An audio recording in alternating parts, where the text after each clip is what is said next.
Bom dia, que a graça e a paz do nosso Senhor e Salvador Jesus Cristo, ela seja constante na sua vida e que você tenha um dia hiper abençoado por Deus.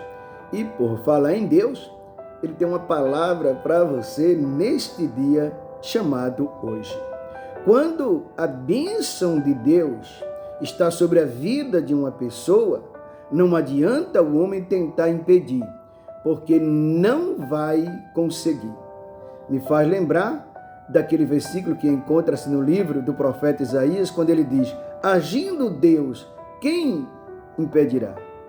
Se Deus é por nós, quem será contra nós? Você lembra da história de Isaac?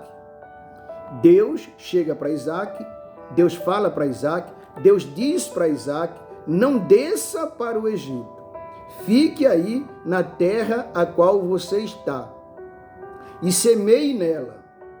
Isaac ouviu a voz de Deus e obedeceu a voz de Deus, ficou naquela terra, semeou naquela terra e no mesmo ano ele colheu 100 por 1. Porque ele ouviu a voz de Deus e ele obedeceu a voz de Deus e a bênção de Deus estava sobre a vida de Isaac. Isaac, naquela terra, ele começou a fazer poços.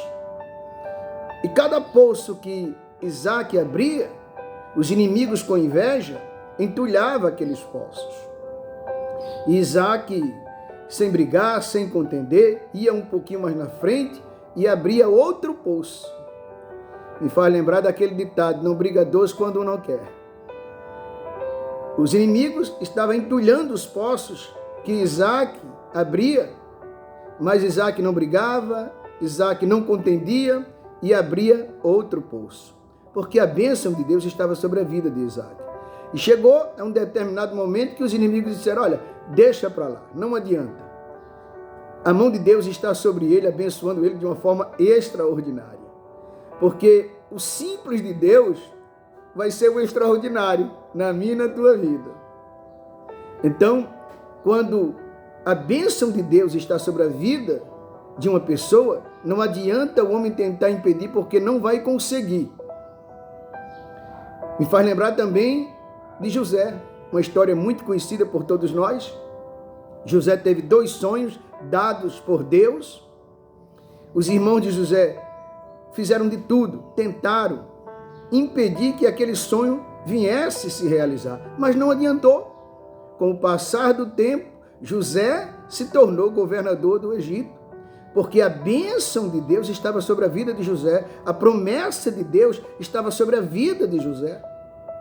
Me faz lembrar também de Abraão e Ló, tio e sobrinho. Abraão era o tio de Ló, e os dois cresceram de uma maneira tal que tanto Abraão tinha muitos gados, como Ló também tinha.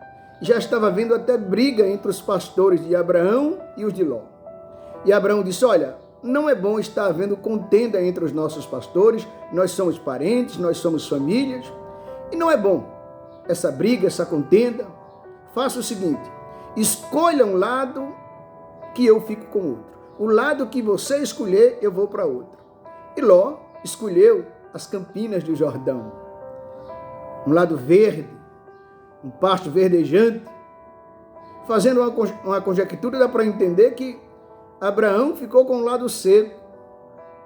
Mas Deus é aquele que torna a bênção em maldição. E aí, Abraão manda Ló escolher. E conforme Ló escolheu, Abraão ficou com o outro lado. Mas aquele lado seco, devido à bênção de Deus estar sobre a vida de Abraão, porque a bênção de Deus estava sobre a vida de Abraão, aquele lado seco se tornou verde. Porque, é como eu falei para você no início, quando a bênção de Deus está sobre a vida de um homem, não adianta as pessoas tentar impedir, porque não vai conseguir. Isaac ouviu a palavra, obedeceu a palavra e Deus honrou a obediência de Isaac, Deus honrou a fé de Isaac e diz a Bíblia que no mesmo ano Isaac colheu 100 por 1. Então, esta passagem bíblica, ela nos traz um grande aprendizado para as nossas vidas. E a Bíblia diz que nós não devemos ser apenas ouvinte, mas praticante. Porque se a gente ouvir e não praticar, a palavra de Deus ela não vai surtir efeito na nossa vida. Mas quando a gente ouve a palavra de Deus e a gente pratica, a gente coloca em prática, aí sim, a palavra de Deus, a promessa de Deus, ela vai surtir efeito na nossa vida. Foi exatamente o que Isaac fez. Ele ouviu a voz de Deus, ele obedeceu a voz de Deus, ele ficou na terra, ele semeou na terra e no mesmo ano ele colheu 100 por 1.